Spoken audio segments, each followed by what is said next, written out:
जैसे जैसे Asia cup करीब आ रहा है वैसे वैसे ही 14 सितंबर की डेट भी करीब आ रही है। तो मार्केट में ना इस टाइम क्रिकेट से रिलेटेड स्पेशली पाकिस्तान इंडिया के मैच से रिलेटेड इतना मसाला आ रहा है, इतना मसाला आ रहा है कि आपकी सोच है गरम मसाला वो गायब हो गया। अब यही मसाला हमारी मम्मीज लेकर मार्केट से हांडी में डालकर सालन के तौर पर हमें परोस रही हैं। हारिस रऊफ का मसाला लेटेस्ट है। हारिस रऊफ से प्रैक्टिस सेशन में किसी ने सवाल किया कि हारिस भाई 14 वाले मैच का क्या सिचुएशन है, क्या मूड है क्या करोगे। हारिस रऊफ भाई साहब उसने इतना टाइम नहीं लगाया, मतलब ऐसे जैसे वो तैयार था इस सवाल के लिए। उधर सवाल अगले के मुंह से निकला, साथ ही हारिस रऊफ ने कहा इंशाल्लाह दोनों अपने हैं। मैं इसकी आंख मैं होता मैं तो वहां पे हैंग हो जाता सब जवाब सुनकर। दो कौन सी हैं, एक पॉसिबल जो मैचअप्स है ना, एक तो पक्का है 14 सितंबर वाला पाकिस्तान वर्सेस इंडिया, एक नॉकआउट स्टेजेस में है, ठीक है। अब वो super force and all that, तो इसमें एक पॉसिबल मैच वहां पर है। तो हारिस रऊफ तो दोनों इन करने के चक्कर में है। मतलब हारिस रऊफ ने ना 100 साल आगे की छलांग मार दी है। मैं मतलब इस दफा ना लॉन्डो का मूड कुछ और लग रहा है गुरु। हवा ना थोड़ी डिफरेंट चल रही है। हंसो मत तुम, ये जो हंस रहे हो ना बेटा, देखना ये बत्तीसी बंद करेंगे तुम सबकी, ये लौंडे जो है ना अपने, तुम देखना सही। अभी तुम हंस लो, अभी तुम्हारा टाइम है 14 को, तुम देखना। मतलब कि वो स्टेटमेंट से आपको आइडिया हो जाता है ना। मतलब इससे पहले कि इनके मतलब जब मैच होता था ना इस किस्म का क्रूशल जैसे इंडिया के अगेंस्ट, तो इनकी ना होम्योपैथिक सी स्टेटमेंट होती थी। इंशाल्लाह हमारी तरफ से पूरी तैयारी है, हम अपना पूरा जोर लगाएंगे, बाकी जो ऊपर वाले को मंजूर हुआ वही रिजल्ट्स निकलेंगे, लेकिन आप हमारी तरफ से बेफिक्र रहें।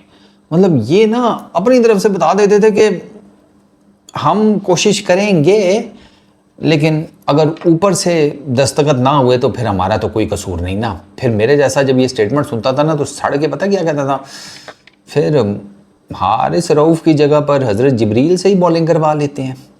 मतलब बंदे को फिर साड़ आती है ना कि वो एक ना वो सर्टेन किस्म का कॉन्फिडेंस नहीं नज़र आता था।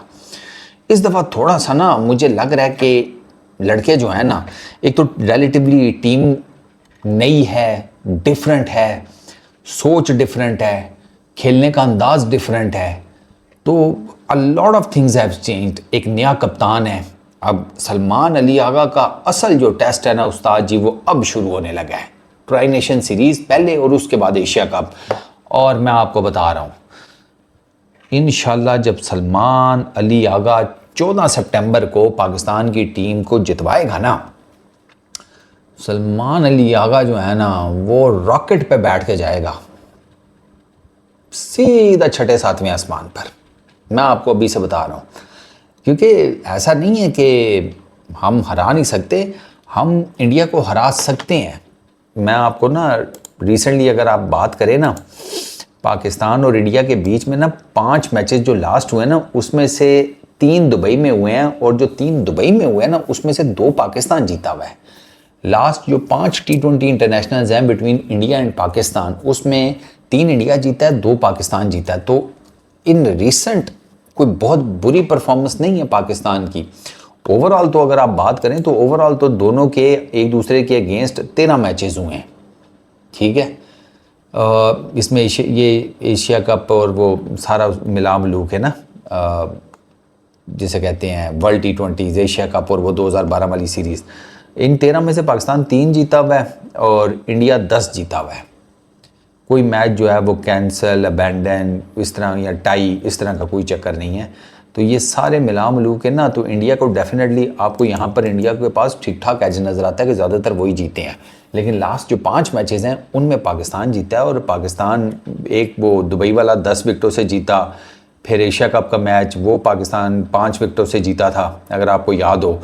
इवन के लास्ट जो पाकिस्तान और इंडिया का मैच हुआ था वो भी बड़ा क्लोज मैच था, USA वाला अपना वो 150 कितना था, 120 वाला, हाँ 120 वाला, वो बड़ा जिसे कहते हैं क्लोज मैच था। तो पाकिस्तान के पास चांस है, ऐसा नहीं है पाकिस्तान के पास चांस नहीं है, पाकिस्तान के पास चांस पूरा है। और इन लड़कों के जो अभी इनको एज ये है कि पहले जा चुके हैं दुबई, ठीक है ना, मोटा मोटा अगर आप देखें ना तो ये महीना खंड पहले आ गए हैं दुबई में। तो ये अब वहाँ पर प्रैक्टिसेस करेंगे, फिर उसके बाद शारजा में इन्होंने टूर्नामेंट खेलना है। वो शारजा में इनको इस वजह से इनका कैंप नहीं लग सका, इवन अफ़गानिस्तान का भी। पाकिस्तान का कैंप दुबई में लगा हुआ है, अफ़गानिस्तान का कैंप लगा हुआ है अबू धाबी में। वो शारजा की विकटें शिकटें वो तैयार कर रही हैं एंड ऑल दैट। पता नहीं केड़ी विकटें तैयार कर रही हैं, मतलब प्रैक्टिस पिचेस तो मौजूद नहीं रहती हैं, उनका क्या तैयार करना होता है। उन नॉर्मल जिनके ऊपर मैचेस होने हैं उन विकटों की तैयारी तो समझ में आती है, प्रैक्टिस मैचेस के प्रैक्टिस विकेट्स जो होती हैं उनकी क्या तैयारी होती है। अब झाड़ू झूड़ू मारो बस, अल्लाह ते खैर सलाह। But some of the other वहाँ पर नहीं कैंप करने दिया गया, दोनों टीम्स को नहीं करने दिया गया। तो खैर चलो, अब ये तो चीज़ें आपको पता ही हैं। तो पाकिस्तान की प्रैक्टिस चल रही है। हारिस रऊफ खुद जिसे कहते हैं he would be a very in a way की कॉम्पिटिटर जो है ना हारिस रऊफ, वो पाकिस्तान के लिए साबित होगा विद द बॉल। क्योंकि हारिस रऊफ का ये है कि वो कोई भी विकेट हो, ठीक है ना, कैसी भी विकेट हो, करेगा उसके ऊपर तेज़ी। तो ये जो हारिस रऊफ की तेज़ बॉलिंग है ना, वो कितना टीम इंडिया को डैमेज करती है वो देखना होगा। हारिस रऊफ ने जो इंडिया के against total 5 T20 international matches खेले हुए हैं, 19 ओवर्स किए हुए हैं, 155 रन्स दिए हैं, अच्छा विकेट 7 हैं, 3 for 21 बेस्ट है, 22 की बॉलिंग एवरेज है, 8.15 की इकॉनमी है। तो हारिस रऊफ का जो इंडिया के अगेंस्ट कैरियर है ना T20 इंटरनेशनल्स में, वो कोई बहुत जिसे कहते हैं बुरा नहीं है। मैक्सिमम जो हारिस रऊफ को इकॉनमी पड़ी हुई है that is 9.50 which is nothing. आजकल की T20 क्रिकेट में ये इकॉनमी कुछ भी नहीं है। अब तो 10, 11, 12, 13, 15 आराम से हो जाती है इकॉनमी।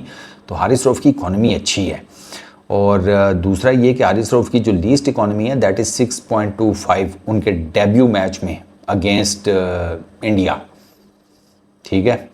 और ये मैच वही वाला है 151 के 152 वाला, वो जो हम 10 विकेटों से जीते थे। तो हारिस रऊफ के पास तो डेफिनेटली पोटेंशियल है। अब देखना यह है कि बाकी लड़के क्या करते हैं। टीम इंडिया भी बुरी तो बिल्कुल नहीं है, 2-3 खिलाड़ियों के ऊपर डिबेट चल रही है उनके, लेकिन उसके बावजूद भी अगर आप देखें तो वो एक स्ट्रॉन्ग टीम है। Batting top notch, middle order allrounder बेहतरीन, spin department excellent, fast bowling department जिसे कहते हैं रुथलेस। तो उनकी जो टीम है ना उसका एक तो इंडिविजुअल लेवल के ऊपर भी लड़के पक्के हैं और टीम कम्बिनेशन के हिसाब से भी सारे के सारे फिट इन बैठते हैं। अब डिपेंड ये करता है कि हम अपनी प्लेइंग 11 क्या खिलाएंगे उस मैच में।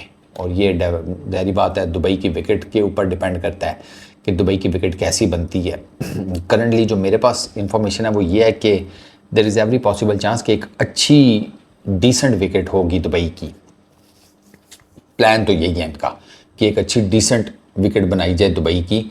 बट इस प्लान में ये किस हद तक कामयाब होते हैं मिट्टी के ऊपर डिपेंड करता है, ठीक है, दुबई की कंडीशंस के ऊपर डिपेंड करता है, ये गर्मी के ऊपर डिपेंड करता है। There are so many factors. तो एट द मोमेंट पाकिस्तान की जो टीम है ना वो कॉन्फिडेंट तो है, कॉन्फिडेंट है। मतलब ये इस टाइम रिएक्ट वैसे उसी बच्चे वाला कर रहे हैं कि बेटा पेपर कैसा हुआ। मैंने पेपर जिसे कहते हैं पाड़ के रख दिया पापा जी, अब टेंशन क्यों ले रहे हैं, अब देखना तो सही मैं करता क्या हूँ। अब बेटा किस हद तक सच बोल रहा है ये तो जब रिज़ल्ट आएगा तो पता चलेगा। इस वीडियो में इतनी, अपना बहुत ख्याल रखना, नेक्स्ट वीडियो में मुलाकात होगी। पीस।